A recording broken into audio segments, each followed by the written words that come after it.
Egunon ikasleak gaur bakarrik naiz, beraz, kanpora aterako gara eta lanbideak deskubrituko ditugu.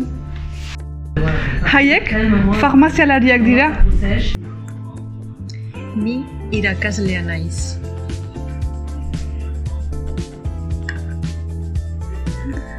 Hau idazkaria da. Harakina naiz.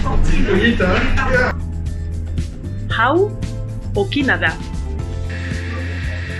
Ni sukaldaria naiz. Ni arrantzalea naiz. Erizaina naiz. Gu lorezainak gira. Hauek dira lanbideak.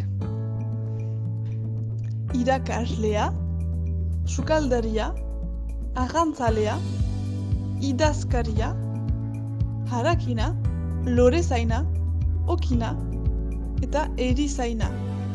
Kasu, A gehitzen dugu hitzaren bukaeran artikulua baita. Hitza berak ez du bortxaz A erabili behar. Lanbideak lau familiatan zatitzen dira. Le erekin bukatzen diren lanbideak, arrantzale edo irakasle bezala. Kin ekin bukatzen diren lanbideak, okin, harakin bezala. Arirekin bukatzen diren lanbideak, sukaldari, idazkari, eta azkenik, zainekin bukatzen diren lanbideak, erizain, lorezain. Lanbideak beti izan aditzarekin joaten dira. Nire lanbidea aipatzeko izan aditza gehitzen dut. Irakaslea naiz. Irakaslea naiz eta zu arrantzalea zara. Ni arrantzalea naiz. Lorezainak zarete. Gu lorezainak gira.